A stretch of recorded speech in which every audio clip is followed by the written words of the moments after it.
বেরিয়ে যা, এই মুহূর্তে তুই আমার বাড়ি থেকে বেরিয়ে যাবি। আর আমি যদি ভুলে কোনো সময় আমার বাড়ির আশপাশে তোরে দেখি না, একবার জিন্দা কবর দিয়ে দিবি। চাচি, আপনি আমার বাড়ি থেকে আমার এই বিয়ে করে দিতেছেন, কিন্তু আল্লাহ শোভো না। কি করলি তুই? তোর বাড়ি মানে? এই, তোর বাপ মা যখন মরে গেল তার আগে তো শত সম্পত্তি আছে, সব কিছু আমার ঘরে আমি লেখা দিছে। তারপরে দয়া করে তোর বাপ মারে খাইতে দিছি, তোরে খাইতে দিছি। আর তুই এখন কিনা কইতাছস তোর বাড়ি ঘর আল্লাহ সেব না, আর আল্লাহ সেব না তাতে আমি কি করব? তুই আমার সঙ্গে সামনে থেকে যা, যা কইতেছি। শুনো আম্মু, ওকে ভালোভাবে বললে তো যাবে না। একটা কাজ করো, ওকে ঘাট ধাক্কা দিয়ে বাড়ি থেকে বের করে দাও। হ্যাঁ, তুমি ঠিক বলছো। ওর তো এমনি এমনি বলে যাইবো না, আর ঘাড় ধাক্কা দিয়ে বের করে দিতে হইব, তাহলে ঠিকই চলে যাইবো। চাচি, আজকে আপনারা আমার সম্পত্তি নিয়ে আপনারা বড় দেখাইতেছেন।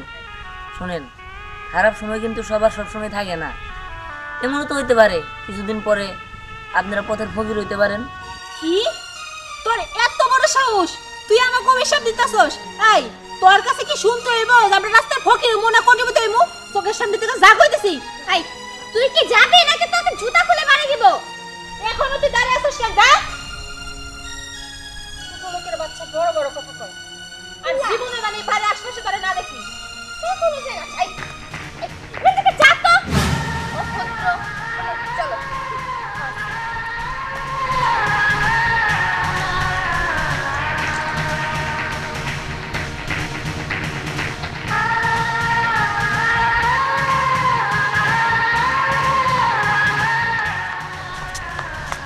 দাঁড়াও। দিহান, তুমি নাকি গ্রাম ছেড়ে চলে যাইতেছো? অপুরি, চলে যেতেছি। কারণ আমার চাচি না আমার বাড়িতে বের করে দিছে। তুমি আমার মাফ করে দিও, আর তুমি আমার ভুলে যাও। কারণ আমি এখন কই যাবো আমার কোনো ঠিক ঠিকানা না। কারণ আমার যাওয়ার মতো তো কোনো জায়গা নেই। এমন হইতে পারে আমি ঢাকায় চলে যাবো, আর ঢাকার থেকে যদি কোনো দিন ফিরে আসি তাহলে তোমার সাথে আমার বিয়ে হইতে পারে। আর যদি না আসি, তুমি একটা ভালো ছেলে দেখে বিয়ে করে নিও। আমার তুমি মাফ করে দিও, আমার কিচ্ছু করার নাই। তুমি এগুলা কি কইতেছো? আমি তোমার ভুলে যাবো মানে? এটা কোনোদিন সম্ভব না। আমি তোমার ভুলে যেতে পারবো না। ধ্যান, তুমি গ্রামে থাকো, গ্রামে থেকে কোনো কাজ করো। দেখো, তুমি আমার ছেড়ে যাও না। তুমি ছেড়ে গেলে আমি আমি একা বাঁচবো না। তুমি আমার সাথে নিয়ে যাও, আমি এই গ্রামে থাকবো না। কি অদ্ভুত দুনিয়া, একজনে রাখতে চায় আর যারা আপন মানুষ তারাই খেদায় দেয়, জুতা দিয়ে মারে। যাক, দোয়া করি ভালো থাকো, আমি চললাম। আর ইতিমের জন্য দোয়া করি।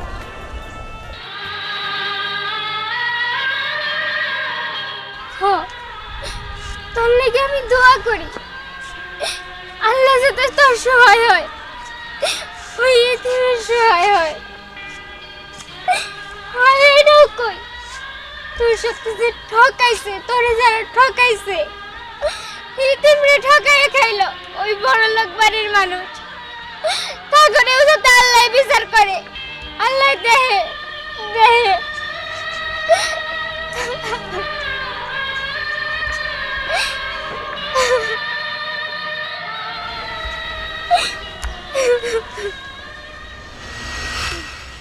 দোস্ত, ওই যে দেখ রায় নাইতাছে।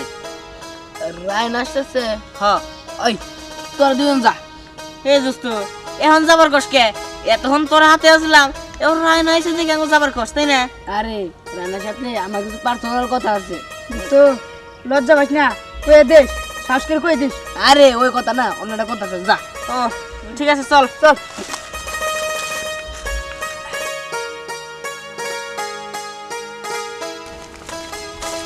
আরে রায়না, তুমি তো আজকে দেখি মুডে আছো।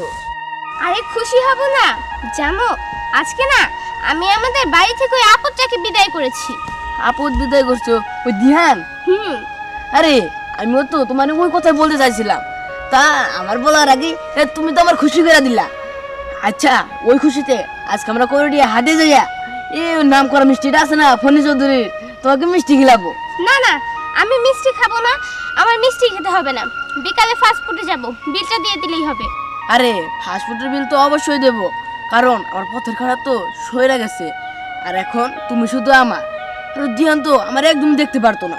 হ্যাঁ, এটা ঠিক বলেছো যে দিহান তোমাকে দেখতে পারতো না, কিন্তু দিহান তো আমার কিছু লাগে না, ও শুধুমাত্র আমাদের বাসায় কাজ করতো। ও তাই? ও যে ভাবতে থাকতো মনে হয় ও এবারের মালিক। আচ্ছা ঠিক আছে, তাহলে আমি গেলাম। আরে দাঁড়াও, হপাই প্রেমে পড়ছো, এত তাড়াতাড়ি গেলে হবো? বসো। আরে না না, আমি একটা আফসানের বাড়িতে যাব, গেলাম। আচ্ছা ঠিক আছে, যাই, আমার কাজ হয়ে গেছে, আমি বিকালের জন্য তৈরি হয়ে আসি।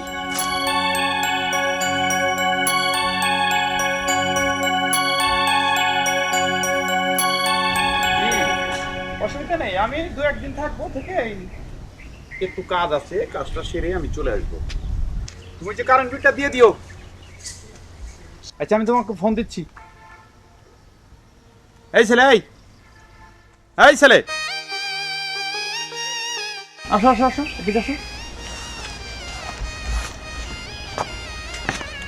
কি তুমি এখানে শুইছো কেন? স্যার, আসলে আমি বুঝতে পারি না, আমি ভুল করে আমি পার্কে আয়ে পড়ছি। আসলে আমার মাফ করে দিন। আমার বাড়ি থেকে আমার চাচা চাচি ভাই করে দিছে, তো আমার এই দুনিয়া বাপ মা বলতে কিছুই নাই। তাই আর কি মনের দুঃখে কখনো নিয়ে শুইছি, আমি বুঝতেও পারি নাই। আচ্ছা, বুঝতে পারছি। তা তুমি কোথায় যাবে? ওই যাবো তা জানি না, তবে ইচ্ছা আছে ঢাকায় যাবো, যদি কোনো হোটেল মডেলে কাম পাই। পড়াশোনা জানো? পড়াশোনা করছো কিছু? পড়াশোনা 6 পর্যন্ত পড়ছিলাম। 6 পর্যন্ত পড়ছিলে? আসলে রিসোর্টটা হচ্ছে আমার, কিন্তু 6 পর্যন্ত পড়ছো। আচ্ছা, সমস্যা নেই। আমি ঢাকা কি তোমার যাওয়ার মতো কোনো জায়গা আছে কি? না। অসুবিধা নেই, আমি তোমাকে একটি ঠিকানা দিচ্ছি। তুমি এই কার্ডটা রাখো, গুলশানে তুমি এই ঠিকানা অনুযায়ী যাবা, গিয়ে বলবা টাঙ্গাইল থেকে রাফি আঙ্কেল পাঠাইছে। ঠিক আছে? জি। তাছাড়া আমি ফোন দিয়ে ওকে বলে দিব। তোমার নামটা জানো কি? দিহান। দিহান। অসুবিধা নেই, তুমি টেনশন করো না। মুখ তো অনেক শুকনো দেখা যাচ্ছে, কিছু কি খেয়েছো? না আঙ্কেল। জি, বুঝতে পারছি। দিহান, তাই না? জি। আমি এই নাও, তুমি 500 টাকা রাখো। আরে নাও, সমস্যা নেই। এই যে দেখতেছো রিসোর্ট, আমার ঢাকায় ব্যবসা আছে। এটা মাঝে মধ্যে আমি এসে একটু ওই যখন মনটা একটু খারাপ লাগে তখন এখানে এসে একটু ঘোরাঘুরি করে চলে যাই। তুমি টাকা দিয়ে গাড়ি ভাড়া দিয়ে যাবা, তার আগে আবার কিছু খেয়ে নিও, ঠিক আছে? জি।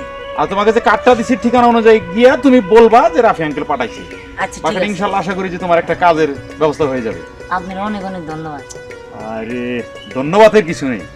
আসলে হয়েছে কি, সকালবেলায় আমি একটা ভালো কাজ করলে সারাদিন আমার অনেক হ্যাপি লাগে। আজকে একটা ভালো কাজ করে ফেলছি, আমার সারাদিন অনেক সুন্দর যাবে। তুমি ব্যাগটা নাও, জি। ঠিক আছে? আমি যাই। যাও, ভালো থেকো। হ্যাঁ, আবার কে ফোন দিল? হ্যালো, ওয়ালাইকুম আসসালাম। জি, না না না, আমি কালকে আসবো, কালকে।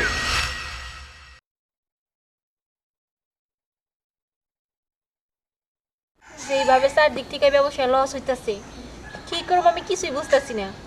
আমার তো মনে হয় বাড়ি ঘর বেচা ছাড়া আর কোনো উপায় থাকবো না। অভিশাপ, অভিশাপ লাগছে আমাকে। অভিশাপ? কিসের অভিশাপ লাগছে? কিসের অভিশাপ লাগছে তুমি বুঝো না? এই এতিম পোলারে বাড়ি থেকে বাইক ফিরা দিলা, এই অভিশাপ। শোনো, সব কিছু হয়েছে তোমার এই কুবুদ্ধির জন্য। এই এতিম পোলারে যদি এই বাড়ি থেকে না বাইক করে দিতে, তাহলে আজকে আমাদের এই অবস্থা হইতো না, আমাদের এই বিজনেস লস খাইতাম না। এটা আসলে তুমি মোটেও ঠিক করো নাই। আর এই তোমার সাথে সাথে আমিও মানুষ হয়ে গেছিলাম। আর কি করা, অবশ্যই সেই বাড়িটা বিক্রি করতে হতো, কিচ্ছু করার না। যাই, এই বাড়ি বেচার ধান্দা করে রাখি। এই বাড়ি বেচে 2টা টাকা খাবারও পারব না, মাসে ঋণ পরিশোধ করতে হবে। তুমি বই হবে এই কুচিন্তা কইরা আর কাকা ক্ষতি করা যায় এই চিন্তা করো। যাই।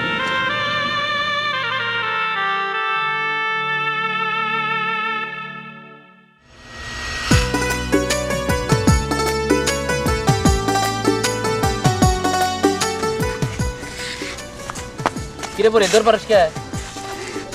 দৌড় পারবো না, খুশির খবর আছে। জানো রাসেল কাকা, দিহান আইতাছে সেই ঢাকা শহর থেকে। দিহান আইতেছে? দিহান আইতাছে। আরে ইতিম পোলাডারে রহিম ভাই কিভাবে বাইকেরে দিল বাড়ি থেকে? দেখো চাচা, ইতিম কইও না, এখন ওর কোনো আর কষ্টই নাই।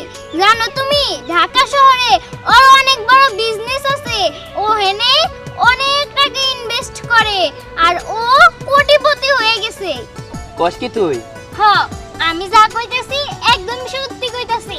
আমি যাই, দিহানরে নিয়ে আইতে যাবো আমি। আচ্ছা ঠিক আছে, যা।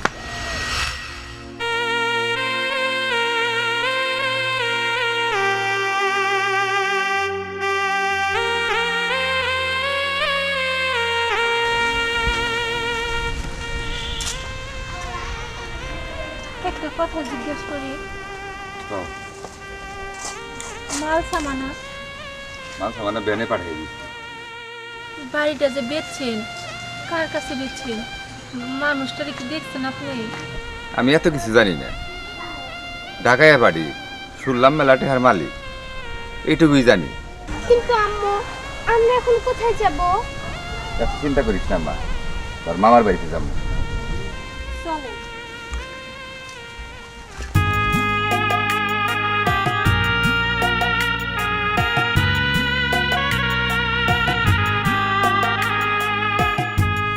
কি চাচা, আজকে দিন পরিবর্তন হয়েছে তো? আপনার মেয়ে এবং আপনার বউ যখন আমাদের বাড়ি থেকে আমারই বের করে দিতেছিল, তখন তো আপনি কোনো কথা বলেন নাই। আজকে কিছু বলেন? আমি বলছিলাম না চাচি যে মানুষের খারাপ সময় সবসময় থাকে না। আজকে আমি অনেক টাকার মালিক, আজকে আমি কোটিপতি।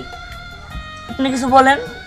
কি আর কমু বাবাজি, আমি আগেও চুপ ছিলাম, এখনো চুপ। তুমি আমার মাফ করে দিও। ও ভাজান, আমি তখন বুঝতে পারি নাই, তুমি আমাকে মাফ করে দিও। সরি দিহান, আমরা আমাদের মামার বাড়ি চলে যাচ্ছি। যেতে তো হবেই। আর এই বাড়িটা কি কিনেছে জানেন? স্যার কিনেছে। ও আচ্ছা ঠিক আছে বাজান, আমরা সইলা যাইতেছি। কিন্তু বাজান জানো, তোমার মার মইরা যাওয়ার আগে তোমার আমার কাছে রাইখা গেছিল। আমার কইছিল আমি জানি তোমারে দেখা রাহি, কিন্তু দেখো আমি তোমার সাথে খারাপ আচরণ করছি, সবসময় অত্যাচার করছি। আজকে তার পাপের ফল পাইছি। আমরা চইলা যাই। রায়না চল। চাচি দাঁড়ান, আপনি কই যাইতেছেন? আমার বাবা মা যেহেতু আপনার হাতে আমার দায়িত্ব তুলে দিয়েছে, আপনি সেটা পালন করেন না, তাই আমি কি আমার দায়িত্ব পালন করব না? শুনেন, এই বাড়িটা আপনাদের আমি দিয়ে দিলাম, আপনাদের কোথাও যাইতে হবে না। আর আজকে থেকে এখানেই থাকবেন। বোতল তোমার চলো না, চলো চলো।